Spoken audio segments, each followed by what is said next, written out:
Okay, so we're on Mishlei 2014. And I guess since half the people here are new, what we do is we don't look at Mefarshim at first. Okay, so we try to figure out all on our own. We look at the minimalist like translation Mefarshim, but we don't look at any of the actual Mefarshim. So we're trying to figure it out on our own, and then we do the Mefarshim after. Okay, so Ra Yom HaKoneh, the Ozel Lo Az Yishalal.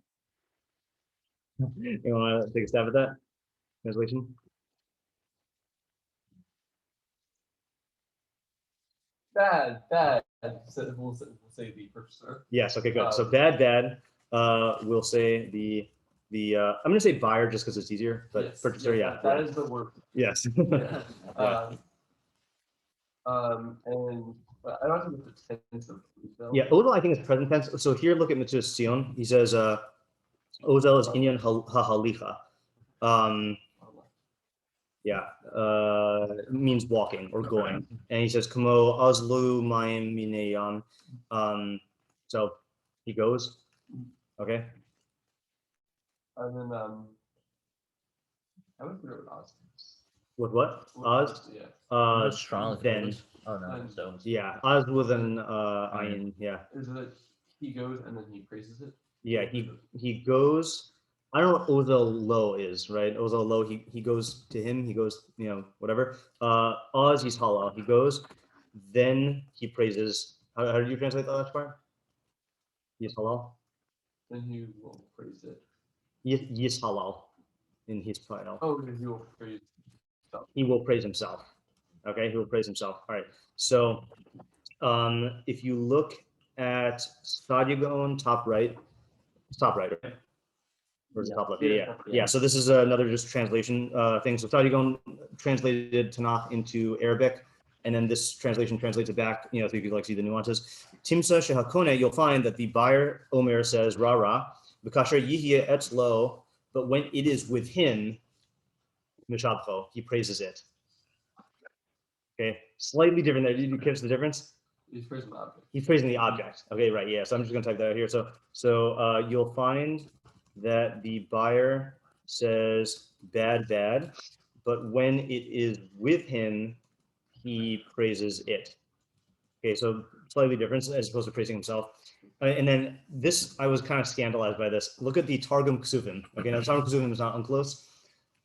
Favra lachavre neymar dekanis vehedin nishtabach v'neymar. Yeah. So do you see what's scandalizing me there? Even without knowing a lot of Aramaic. Favra the Chavre. So what is he doing with the pasuk? How is he getting it out of the pasuk? Translating Ra as Rea? Yes, he's translating Ra as Rea, which I don't know if that means that he had a different opinion on how to vowelize it. And you know who you go to if you need to look at the Nikudos, like to see any controversy about the Nikudos? Someone who no one learns except grammar people. And the Minchas Shai or Minchas Shi, I never know how to pronounce it, which is ironic because of the vocalization thing. I guess he didn't write a commentary on himself, but so I looked at it and it doesn't say. I mean, he just says it's with a Ra. He doesn't bring down any other text, but apparently the Targum, like either he learns that the word Ra could be learned as Rea, or he vowelized it differently.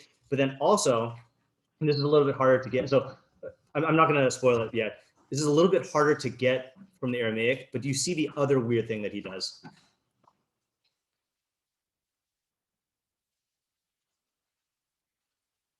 It's very subtle. Neymar? Yeah, what's with Neymar?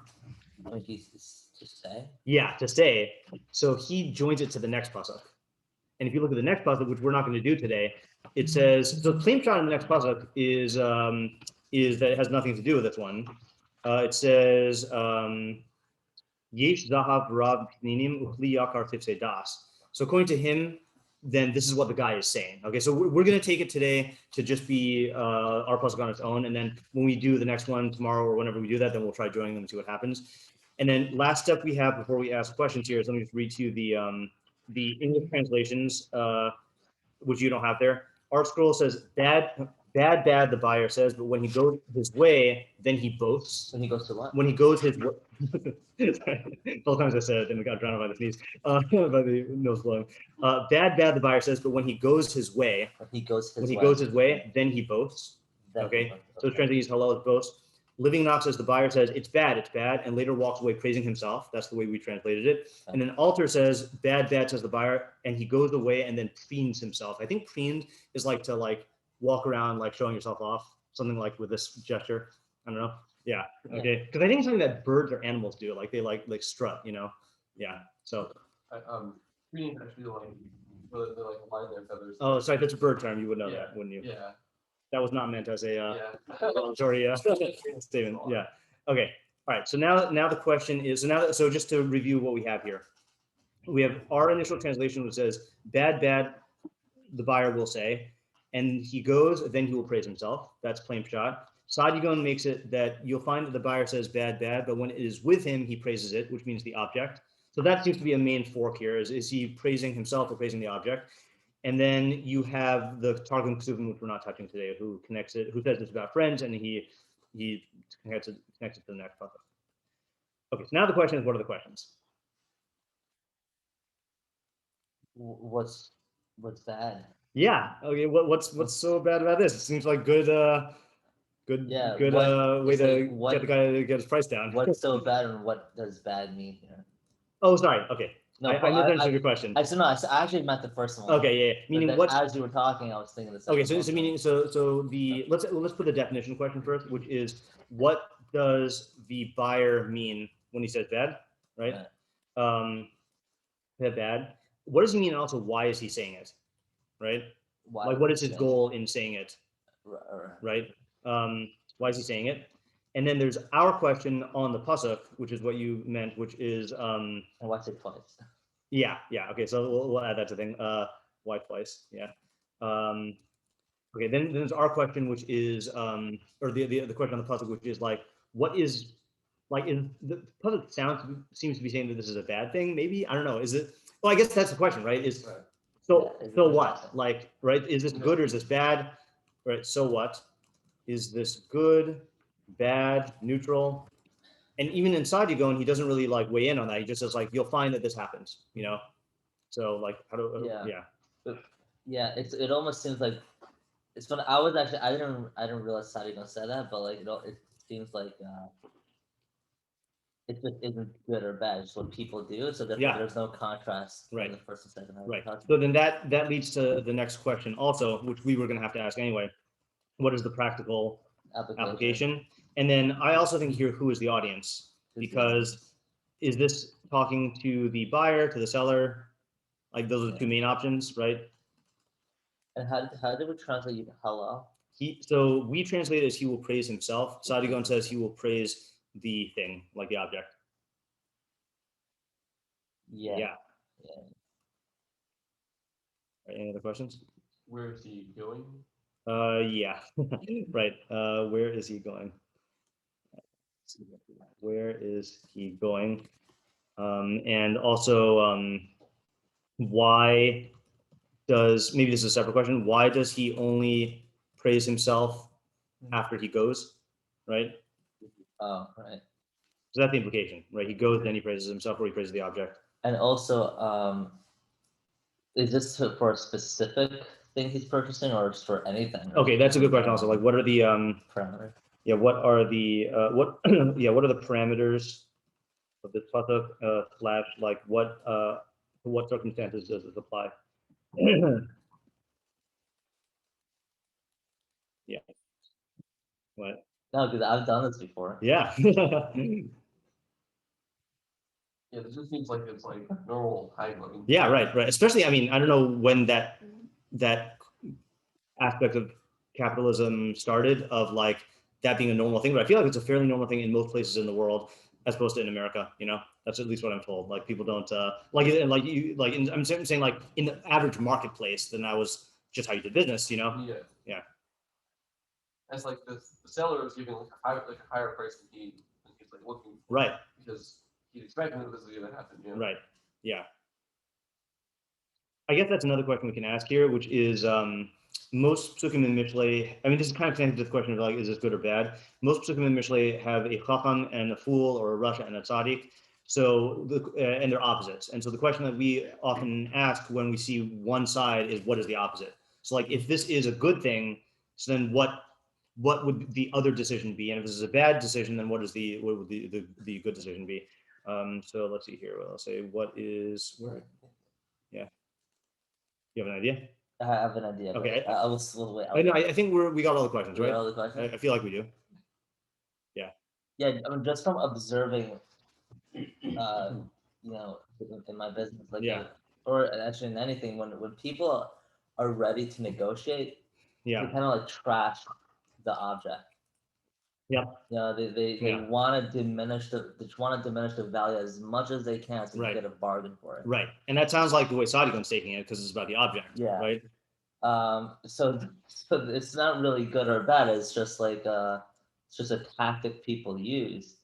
Right. Well, so let's differentiate between good and bad on the one hand, and then effective or ineffective. Meaning, it definitely works, true. right? It definitely works to get down the price. It's effective. Right. Yeah, it's effective. So then the question would be, so I think that's plain shot. At least let's go with the Sadiq thing, and then we'll see whether the yes halal can be read the other way also. But the buyer's going to degrade the object in order to get the price down. Yeah, and to contrast that with someone who's not even interested at all. Yeah. Just doesn't care. He's not going to diminish it or praise it Right. or whatever. Why would you? Because this person really wants this thing. Yeah. So internally he really loves it. Right. But he's going to express himself in a completely different way. Right. Okay. So now the question is, so the question is, it is effective, but the question is, what is the consequence of using that strategy? The consequence, or you know, does everyone get the vibe that this is being portrayed as a bad thing, or is anyone inclined to say that it's a good thing? It's just business. I feel like Sadiq is building as a bad thing. Yeah. I'm saying he's going to, because it's, I think it's highlighting the fact that he's doing like an about face. Yeah. Like, yeah. You know, it's not just saying, and then he gets a good deal. It's saying, then he's going to go crazy. Right. It's just human psychology, though. It's just does murder.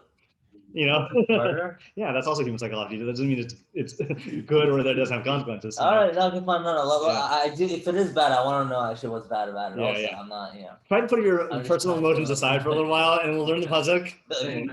Yeah, yeah. But what do you call it? I think the implication I'm getting, I think I'm thinking of the same thing as you, is it's highlighting there's a duplicity here. Like he's saying one thing, and then he's, especially if you take Sadio, he's bad-mouthing the thing, and then he's praising the thing, which means that there's some sort of lying going on here, some sort of like misrepresentation, you know? So whether that's good or bad or like what the effects are, I think that's the quality being highlighted. And if he's praising himself, so then the question is like, well, what does that say about him? Why does he have to praise himself, you know? Yeah. I have one possible approach, Sure. because this is advice to the seller. Okay. It's telling the seller not to trust the buyer about the object at all. Uh-huh. He's gonna say this is, you know, this is like good, it's low quality, it's gonna break, you know, right away, and then but it's highlighted the fact that he's just being duplicitous, and if you go along with it, he's just gonna praise himself. He's not because he's not accurately preparing the situation. So it's basically what I was saying, except for like the second half about praising himself, not really what we're getting. Just say the second half again. I think I missed that. Like I understand that so just to repeat what you said beforehand, to finish what I'm getting that is the seller should beware to not get taken in by the way that the buyer talked about his own, you know, merchandise, right? And then what was the second part? I was saying that he's like if he does do so, then like if he does give in, the guy's just gonna praise himself because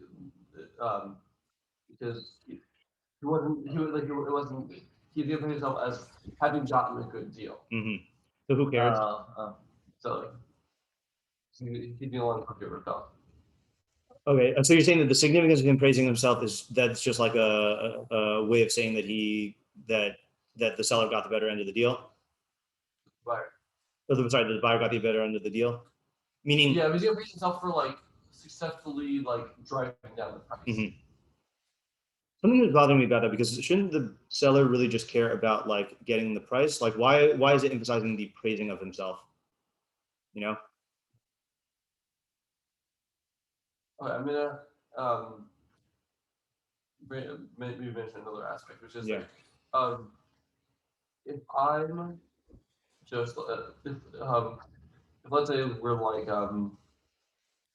we're in other like situations when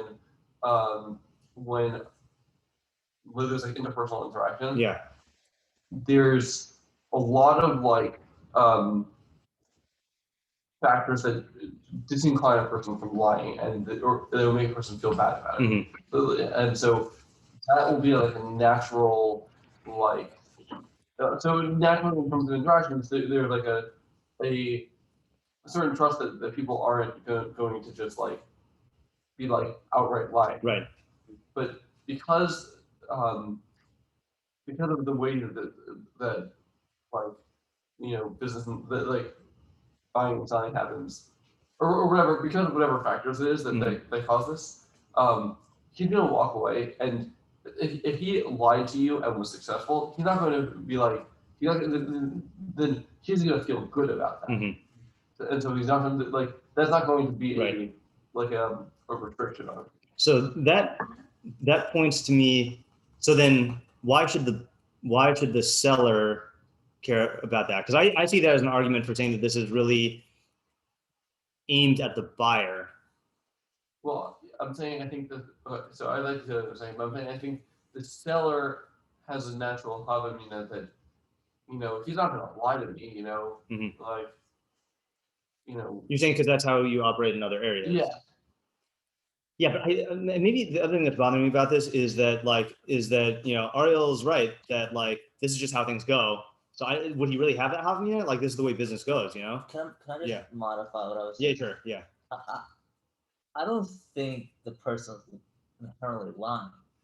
I think that, and I just think that he will just notice more flaws in the object or property or whatever it is, and he's gonna exaggerate those flaws and say that is the problem, not the property or the object as a whole. He's just using. Yeah, I know. Yeah. He's just he's just gonna try to diminish the value of the whole because of this one or few things he sees in it. So he's not really lying to them. He's just exaggerating those points. So like so what rah doesn't mean like this entire cup is bad. It's just he's just using it to project the entire on the whole thing. So my question then is, so what is he praising? How would you contrast he's saying bad and he's also praising it. So how do you reconcile those? So he's saying bad because he doesn't own it and he wants it for a bargain. That's what business people do. Right. But when but in truth, he really wants this for, I don't know, either it's in a great location or I don't know, this cup is somehow meaningful to him. Right. It's just, but he's just able to. Let me ask this question: If he were the owner of it, or the seller of it, right? Yeah. Would he call it bad in his own mind? Forget like other people. Obviously, he's not going to call it bad to other people. Like, or is like when you say like he's emphasizing these qualities, is it? To what extent is him saying bad a reflection of how he actually evaluates the thing? He would love it. There's an emotional attachment to it. They if you look at home sellers, they value their homes $100,000-$200,000 more than the property. Right. So what I'm saying though is the fact that he's calling it bad and emphasizing these bad qualities, and then he he does an about face afterwards, and when he owns it, he's going to view these things as good. Doesn't that imply some sort of like? No, it's because it's a certain he gains some status of it. He gains status once he purchases something. I mean, it's like another step in his life. I think that is taking it to specific types of property. I don't think you get that when you buy potatoes at the marketplace. Like, No, you get it when you buy a car. Yeah, right. But I'm saying this is, I guess, this is part of the question of what are the parameters of this. Right. It seems like this is just the case in any purchasing of any items, even like insignificant ones. Like I wouldn't, I would be hesitant to limit it to something where you're attaching these other assumptions, like he gets the, I mean, the prestige, I see that from the fact that he says he's halal, but attaching prestige and status to like the object, I don't see that quite in the So pasuk. let me try to answer your first question. I would say like if you're buying a dish at the shop, Yeah. I think the buyer is still going to say this is just horrible. Look at this. You got like Right. You got like and then like I mean maybe you'd argue that second half doesn't apply, but it does like the same phenomenon of the first half does seem to happen by by smaller purchases. Yeah. No, I just whenever you own something, you just feel you know it's just more, I don't know, because it's in your property. Like you want to present it as if it's worth a lot more than you purchased it. Right, but I'm not asking about presenting it. I'm asking about how he feels about it, or what he thinks about it privately. I mean, and that's why I'm saying, like, if he's degrading the object, and then when he gets it, then those qualities are not bad. Like mimanafach, like are these qualities bad or are they not? You know, and I'm saying, like, if there is a switch, then to me that implies some sort of like two-facedness. And I'm not saying that it's not normal for people to do that. I'm just saying that seems to be a quality that it's highlighting. You know? Yeah.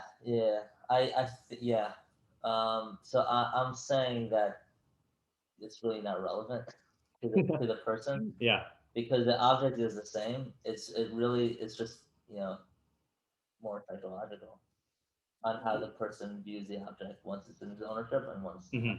Yeah, and that's definitely a possibility. That's definitely a possibility. I guess I'm drawn the other way just because of the implication of the pasuk about the falsehood and truth. Where do you see that? The fact that the way he talked about the object before he buys it and the way he talks about it afterwards are at odds in terms of what he's saying about the object.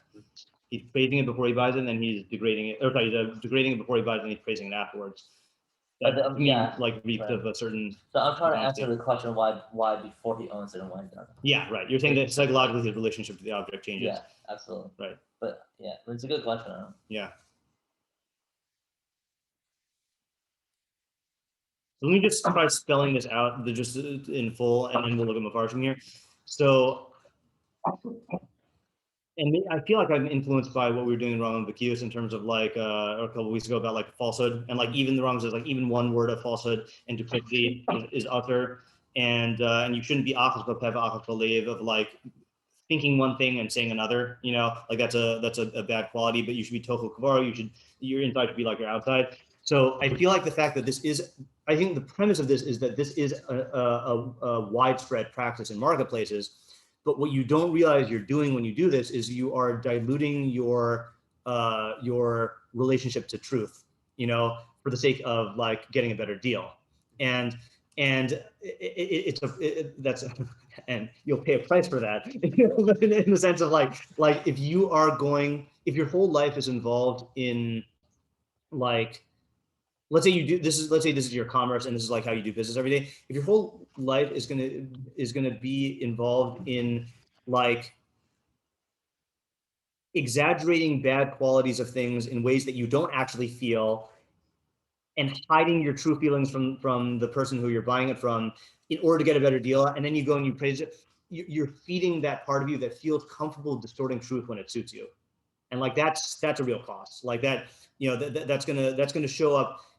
You're not going to be able to localize it just in your business. It's going to show up in terms of the way you interact with people, the way you like treat relationships. It's going to like, you know, that disregard for truth. That's why like the Rambam said even one word of like dishonesty and like duplicity is like a harmful thing. What was it? Yeah. Oh, and I came up with a new translation of chalachos and pitui. Chalachos, we said smooth talking that I like. Pitui is pretense. That's the best word for pitui. But anyway, that was one of the points I was going to tell you. Yeah. So you're talking about a business, like a trader, like a business person, not like an average person. No, I think I am talking about average person because I think the average person doesn't really consciously recognize that. Yeah, that's why Mishlei has to tell them that. Yeah.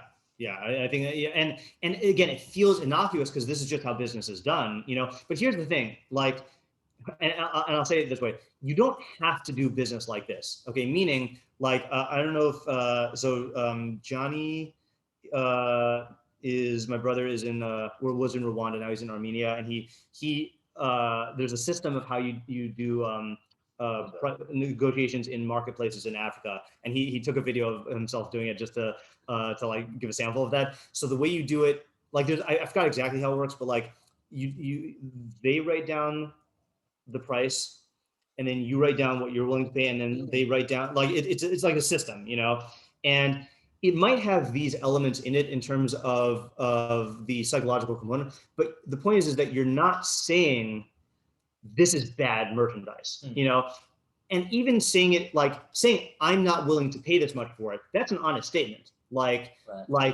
you can negotiate without engaging in lies. And I feel like the thing that this is highlighting is rah, and then he praises the object. That's a form of lying, Now, and even to say stuff like I've definitely had stuff before about where, let's say like I'm buying a Sefer and it's like damaged, and I will point that out to the guy and say like, I would buy a nice version if you had it, but if this is the only one that you have, like, can you give me a discount? Even that's not dishonest. That's doing business. But saying like it's bad, and then there's something that is going to feed a disregard for truth, or increasing your desire to manipulate people by like presenting something and then like having a different reality, and that's what the puzzle was warning about.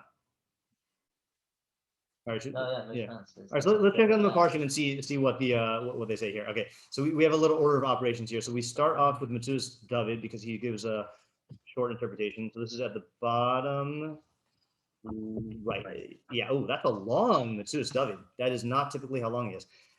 Derech hakone chayfetz. It's the way of someone who buys an object, not property. Levazoso mipnei hamocher, to degrade it in front of the seller. Amarav lomar shehura, and he repeats his words, saying that it's bad. Laman yimachrena bezol, so that the guy will sell it at a cheaper price. Okay, and that's another thing. Also, maybe the repetition part also shows that it's not actually like an objective quality. It's like you're using tactics to like emphasize it, like to have an emotional impact or something like that. Yeah. I forgot who said this, but it only needs to say something once to communicate. Right. Yeah. If you're saying it multiple times, it's for emotional purposes. Yeah. Right. The kasher yiknehu b'holechla. Once he buys it and goes on his way, az yishala lefares atma. So then he praises himself, or yishala to glorify himself. So he is saying the self thing. Lomar saying shiodea liknos chayfetim bezol. That look, I know how to buy stuff at a cheaper price. So he's praising his bargaining ability, right? The Ne'amar Lamashal, okay, see, this is also very not Metzudas David like. He does this sometimes, but he's going to say it by a mashal. He's saying this is a mashal, so we'll see where he goes with that, even though I'm not so interested in that right now. The Ne'amar Lamashal al hakone chachmas haTorah mitoch tsar v'dochak. That's not shot, but it says about someone who acquires chachma of Torah through pain and pressure or oppression. Where does he get that? I don't know. Asher Yisraim Az al Kushi Dochak. Then he complains about the difficulty of the pressure. I don't know what kind of pressure he's talking about. Ulam la'achar, but afterwards he's halal ba'atzmo al hatzar shesavo. He'll praise himself. About the pain that he endured. Ki lefum tzara agra, because according to the pain is the reward. Yeah, I have no idea what he's saying there. Let's put that aside just so we can find Mufar from there taking a shot and just go with that. And if we have time, we'll look back at that. All right, let's look at Rabbeinu Yonah. Rabbeinu Yonah does? Yeah. Okay, fine. So let's not look at Rabbeinu Yonah then. Let's look at the Meiri. So above Metzudas David on the right column. Ra Ra Yomer Hakoneh Ba'azalo Az Yishala. Benigle, in the open meaning of the pasuk, meaning the pshat, Achar Sharamas B'Shilafanav He'ar Lihizdars B'Kinin Ha'osher. After it alluded in the pasuk before this to a lesson about like motivating yourself in acquiring wealth, which we don't have to go back to. That was just the previous pasuk. Shav Achakach, it goes back afterwards. Lazarzo B'Shmir Ha'osher. It's warning you about protecting your wealth or preserving your wealth. Ad Shishtadol B'Hamadaso V'Loitztark Limkor, to the point where you are like striving to preserve it and you don't need to sell. Ki Oseh Chayil Umikio Levasof Noach Lo Shelo Asao. Someone who makes wealth literally and vomits it up at the end, meaning like you make it and then you lose it. Noach Lo Shelo Asao. It would be better off for him if he never made it, right? Because you just went through all that work and you don't even get to keep it.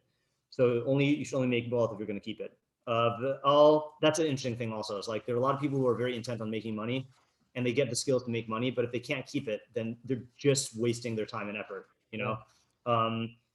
Al zeh amar ra yomer hakone v'ozolo azis halal. Kolomar, shehapiktim miutadim liknos ulahavi nachlas apesayim liginzehem. The clever people are predisposed to buy and to bring into the ulahavi nachlas apesayim liginzehem, to bring in literally the inheritance of simpletons to their own storehouses, meaning that they'll prey upon the people who are like simple-minded and like get their wealth. Uksheyifnu ayin liknos eze nachla o eze davar, and when they set their eye upon purchasing any inheritance or anything, him mafchitim oso, they degrade it, v'omrim, and they say she'eno shava kaf, that it's not worth that. Ukeshihigia lamachashavto v'kone v'holachlo, and then when he succeeds in his plot and buys it and goes on his way, azis halal hamekaf ahu o hakone, then he will praise the merchandise or he'll praise the buyer. Like the buyer will praise himself. He'll praise his intellect and his knowledge and his cunning. And the intent is that he needs to sell at a cheap price and at a great loss. I don't get that last line. Follow it up until that point. Oh, meaning he's going to praise himself over the fact that he made the other guy sell it at a cheap price and at a great loss. So Isaac, this sounds like it is warning the seller. Oh, sorry, warning the buyer. No, sorry. It's warning the seller because it's saying if you are someone who has stuff that is worth a certain amount, there are going to be people who are going to try to take advantage of you by downplaying the thing. And you're really the fool then, because if you've made this money and you lose out on it, like you don't get your money, you don't get what it's actually worth.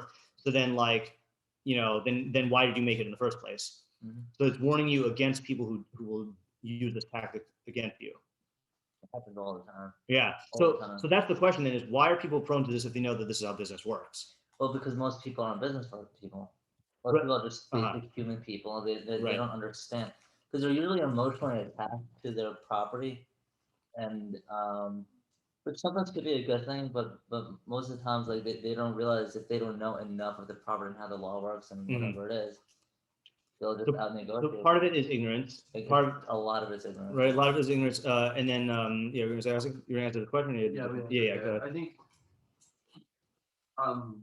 being aware of this requires conscious effort. Yeah. Because like it is a natural thing to like trust people. And I think that relates to what you were saying earlier. It's like in any other human interaction, the default assumption is that people are being honest unless you have a reason to assume that they're lying. Yeah. But and so like even if you're like, oh, people are gonna, if they're like pointing out things that maybe there is some grain of truth to what they're saying, like and like you might think like, oh, like this guy's like maybe like is right or like knows what he's talking about, and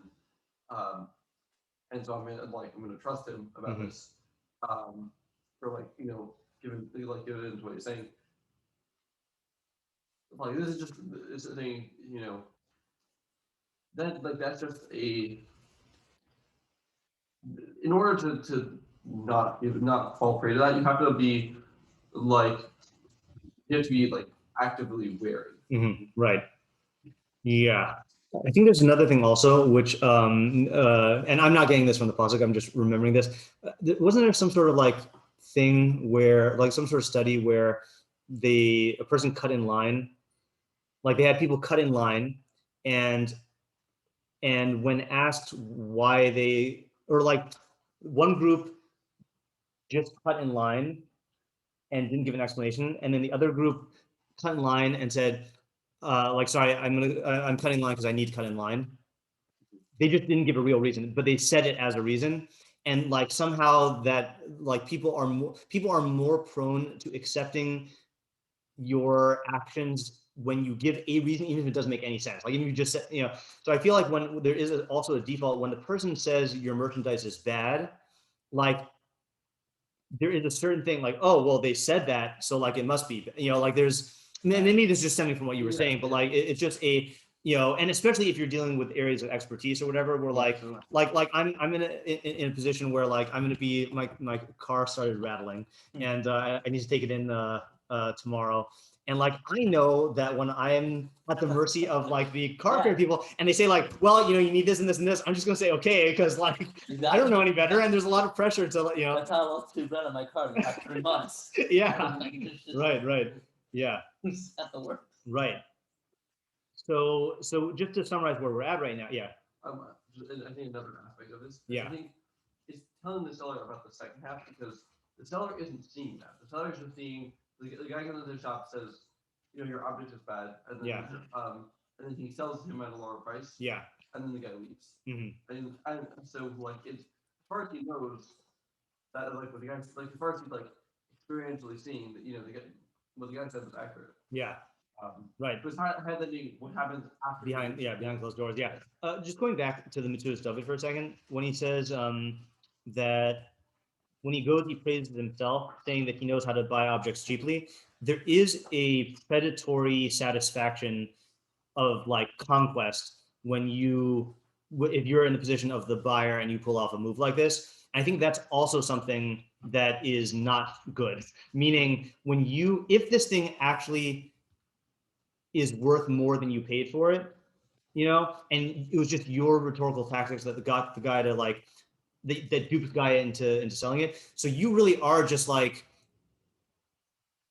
victimizing another human being and then deriving satisfaction from the fact that you tricked him, like that's not a good emotion to indulge. And again, it may be how business is done, but you know what doesn't dictate how business is done in the world?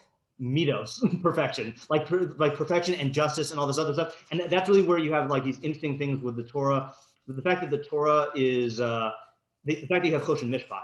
Like Choshen Mishpat is not just a realm of like laws regulating commerce. It's laws regulating commerce that are designed to promote justice and human perfection. Right. And like that's not like, here's a greatest example of this is like, in Losach mode, right? Not coveting. Okay. So if let me just think about the case here. So let's say I covet your house, right? And let's say your house is not on the market, and I pressure you until you sell it to me. Not until like I take it, until you sell it to me. I'm over on Losach mode. Yeah. Now, why is that? Like that's how business is done. Like, but whatever you say the Tom of Losach mode is, like that, it's going to be something that has to do with either mitos or justice. We go for Rebbe's Shabbos show on that? No. Yeah, he gave it to Okay, good. Yeah. It was a very difficult show to understand. Yeah. It's very subtle, there's a very subtle distinction between like that problem versus like when you can do it. Right, and again, and in normal commerce, that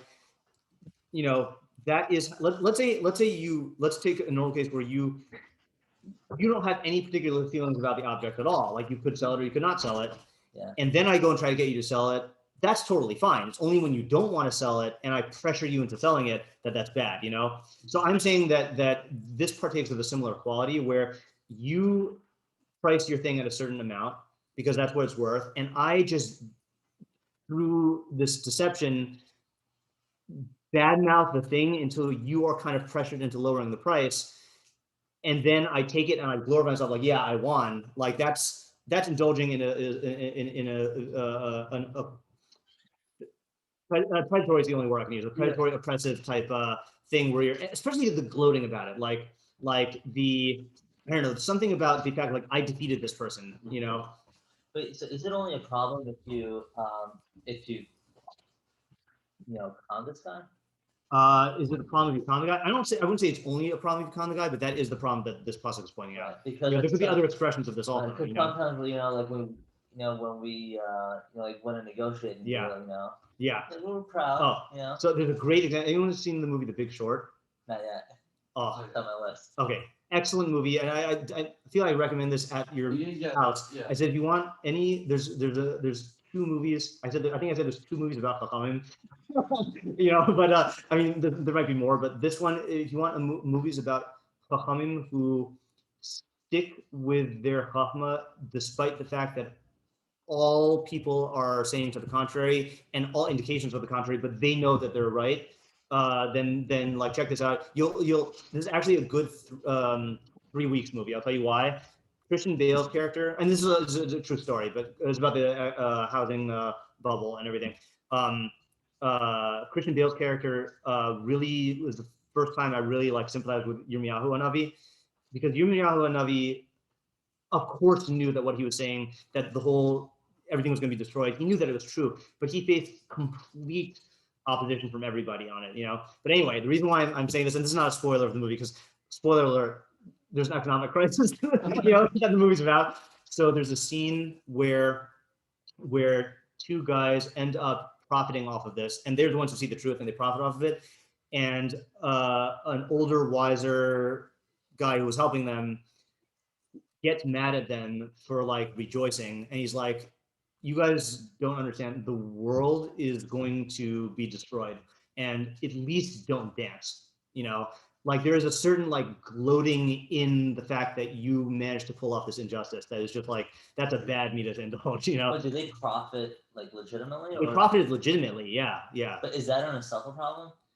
So I'm saying that may be, but that's not the case the public is talking about. The public is talking about where you are illegitimately claiming that this thing is bad, or you're distorting the truth in some way, But I was saying the quality of like the gloating over the fact that problem, but like profit legitimately, I don't know. Yeah, right. But this is a complicated sugya, like the area of Sisa Hayashar Vatov, which is in Dine Mamanos, that extends beyond the letter of the law.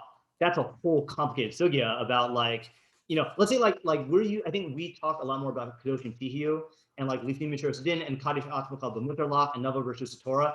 There you're dealing with perfection, and it's very easy to see that, yeah, okay, fine. Like I could keep kosher, and then I could also exercise self-control in beyond that. Mm-hmm. But when there's like no inherent opposition to going beyond kashrus. But with this, it's like, well, this is just how business is done. But then this is how justice and midos in dealing with money is done. And how do I reconcile those two things? It's a much harder question. Like, am I, by sticking to the letter of the law in Dine Mamanos, but indulging certain emotions that are bad for my perfection or bad for society, then like, what's the correct course of action? Right. That's a much harder thing. Yeah. Well, what do they say? Like, if you go into business and if you learn, I think, you'll get into somehow more factor. Yeah. Well, that's one of the three options of Haiman Debaya Lomihave Chasida L'Kaim Mili de Nezikin, right? Is that you want to become, well, no, so Avos is another one. If you want to become a Chassid, you either fulfill Nezikin, Avos, or Brachos. Those are three shitos, yeah. So I think the Nezikin is what you're saying here, is that forces you into a type of Chassidut of like, Lifnim Mishur in Nezikin. I wonder if it'll result in the same type of Chassidut. I've seen, that was my assumption, because I know that these are three things, but I've seen interpretations that say it's completely different kinds of Chassid, yeah. We do like a wrap-up? Yeah. So the wrap-up is we have, I think, 3 interpretations here, I think. So there's my interpretation, which was that you're indulging in duplicity and disregard for truth in order to get a better deal. And that's going to affect other areas of your life, even if this is the way business is done. Then you have the Metzudas David, which is basically... So the practical would be to do it, to negotiate in a way where you're not being duplicitous. Exactly, right. Yeah, which might not get you as good of a deal. Like there might be times when like only a duplicitous person will get away with it, but the question is like, what do you want?